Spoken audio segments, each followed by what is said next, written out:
The breaking news of this morning, that decision by the Labour Court in Johannesburg. Let's go back to our colleague Diabo Sito, who's at the court. Diabo, what's the latest?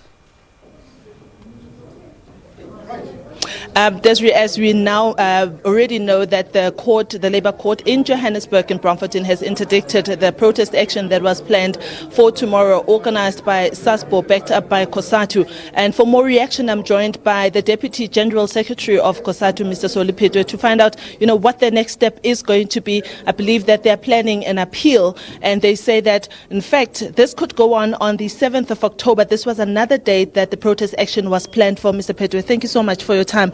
Obviously, you must be disappointed. What will be the next step for Cosatu?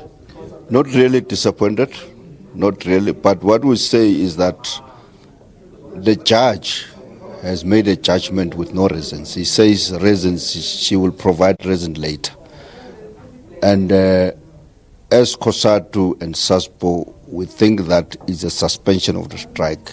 That interdict for us says our action for tomorrow is suspended.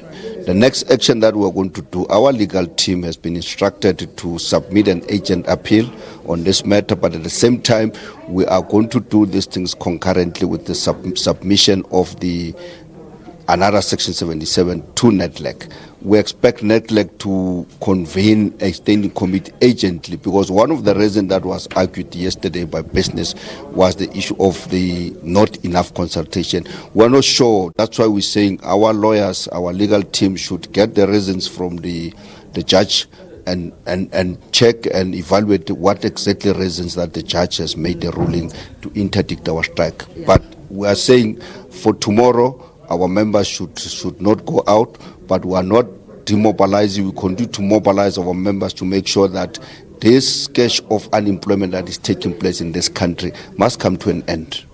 Do you feel somewhat betrayed by Nedlac? They're one of the respondents, and you did say when you were addressing us earlier that they kept quiet through it all.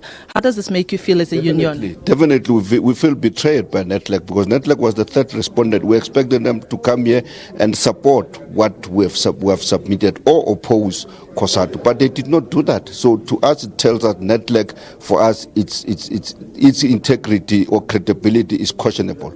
Because remember, I said earlier on that Nedlac was put in place by the former President Nelson Mandela to deal with economic policy issues, which included the economic crisis, the socio-economic issues, and the procedure that Cosatu has followed.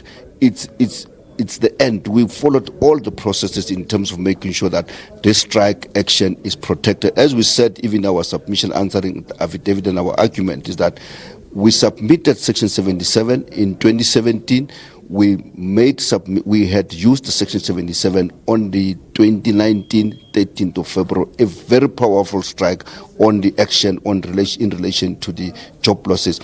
Business were given a memorandum. They never responded. So the question they are asking about consultation, what more consultation they need? So Nedlac must respond. And some of these business people, they sit in the standing committee. They were part of the approving the Section 77 certificate for Cosatu to go on the street. I can tell you, as I said, that Nedlac is betrayed us, because we've got 6 certificates seated in Cosatu office that would allow us to take action. We have a certificate on the non-trading holidays, we have a certificate on the IPPs, we have a certificate on the free education, we have a certificate on occupational health and safety issues.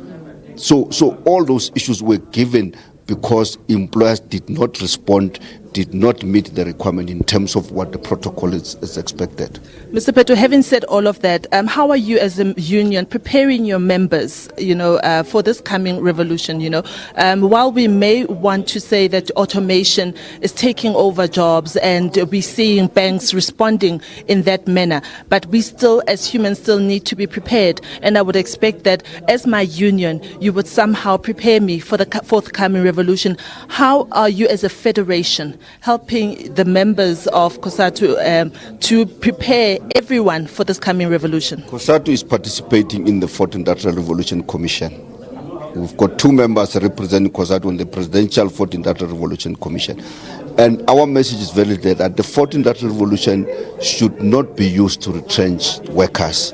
What should be done is to retrain workers, to reskill workers, and redeploy workers. So we are preparing our members in that fashion. We do not expect that the 14th revolt should be used to trench workers. I mean, for example, in the ATM has been there in the banking for a while. Why now today should the bank use the 14th revolt to retrench a massive retrenchment that they've done? For example, Standard Bank has closed almost about 90 branches in the country. What does that message say to us?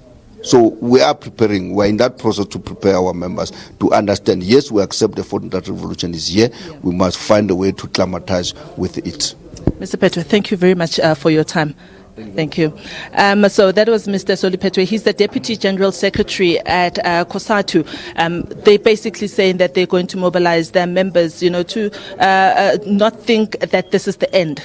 They had also another date in mind of the protest action, not just tomorrow, but also the 7th of October. And they're pinning their hopes on that particular date that their legal team can now start the process of making sure that, they appeal today's decision and continue with the protest action as they had planned. Later on in our bulletin, particularly on Point, we will be having SASPO, the union, the banking union, SASPO, Mr. Joe Kokela will be coming so that we can hear their views and what their next step is. And with that, I hand back to the studio.